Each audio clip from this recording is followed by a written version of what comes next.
কাতারের আমিরের দেওয়া বিশেষ বিমানে লন্ডনে হিথ্রো এয়ারপোর্ট থেকে বাংলাদেশের উদ্দেশ্যে রওনা দিয়েছেন বেগম খালেদা জিয়া।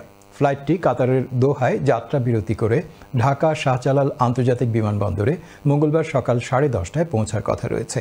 নেত্রীকে বিদায় জানাতে ব্রিটেনের বিভিন্ন শহর সহ কানাডা, পর্তুগাল ও ইটালি থেকে হিথ্রো বিমানবন্দরে প্রায় সহস্রাধিক নেতাকর্মী ভিড় করেন। বিস্তারিত ফয়সল মাহমুদের রিপোর্টে, ক্যামেরায় ছিলেন রেজাউল করিম মৃধা।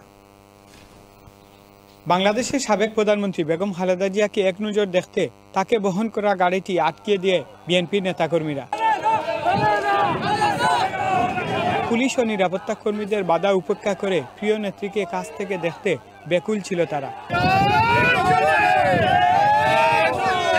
নেত্রীও হাত নেড়ে কুশল বিনিময় করেন।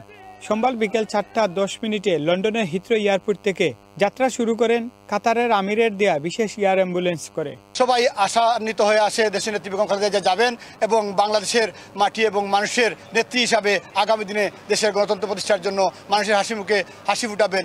হাজার হাজার লোক এখানে উপস্থিত হয়েছেন শুধুমাত্র একটিবার আমাদের নেত্রীকে দেখার জন্য। আমরা সবাই এসেছি, বিভিন্ন দেশের ওয়ার্ল্ডের অনেক লোক এখানে জমায়েত হচ্ছে নেত্রীকে এক নজর দেখার জন্য।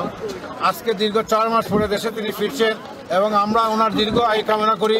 হিথ্রো এয়ারপোর্ট থেকে বেগম খালেদা জিয়ার ফ্লাইট 4:10 হলেও দুপুর 12টা থেকে হিথ্রো এয়ারপোর্টের আশপাশে নেতাকর্মীরা জড়ো হতে থাকেন। শেষবারের মতো বেগম খালেদা জিয়াকে দেখতে লন্ডন ছাড়াও ইউরোপের বিভিন্ন দেশ থেকে নেতাকর্মীরা জড়ো হয়েছিলেন হিথ্রো এয়ারপোর্টে।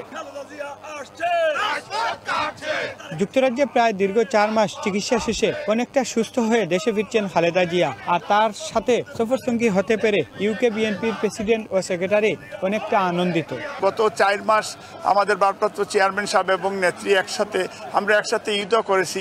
এখন আজকে আমাদের জন্য একটা সেড যে নেত্রী চলে যাচ্ছেন, আমাদের মা আমাদের মাঝখানে থেকে দেশে যাচ্ছেন।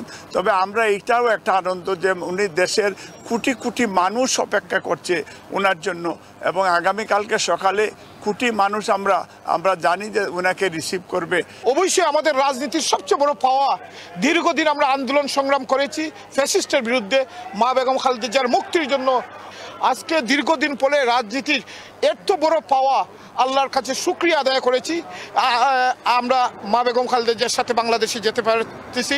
লন্ডন ক্লিনিকে জন প্যাট্রিক কেনেডির অধীনে বেগম খালেদা জিয়া চিকিৎসাধীন ছিলেন। দীর্ঘদিন থেকে Begum Khaleda Zia heart, liver cirrhosis সহ নানা জটিল রোগে ভুগছিলেন। 4 মাস আমরা আসলে খুবই খুশি ছিলাম। হয়তো সবাই ওনার সাথে দেখা করতে পারে নাই, তারপরেও আমরা অনেক খুশি ছিলাম যে ম্যাডাম এখানে আসছেন। আর সবচেয়ে ভালো লাগতেছে উনি যে সুস্থভাবে যাচ্ছেন এখান থেকে। দেশ নেত্রী দেশে পৌঁছার পরপর বাংলাদেশ জাতীয়তাবাদী দল আমি মনে করি একটা পর্যায়ে চলে যাবে, দেশের মানুষও সুস্থ ফিরে পাবে। বিমান বাংলাদেশ এয়ারলাইন্সে রোববার খালেদা জিয়া ঢাকায় ফেরার কথা থাকলেও নিরাপত্তা জড়িত কারণে শেষ মুহূর্তে তা পরিবর্তন করা হয়। দীর্ঘ 17 বছর পর শাশুড়ি খালেদা জিয়ার সাথে জুবাইদা রহমান দেশে ফিরলেও নানা জল্পনা কল্পনার অবসান ঘটিয়ে এখনই দেশে ফিরছেন না Tarique Rahman. Faisal Mahmud, channel S news, London.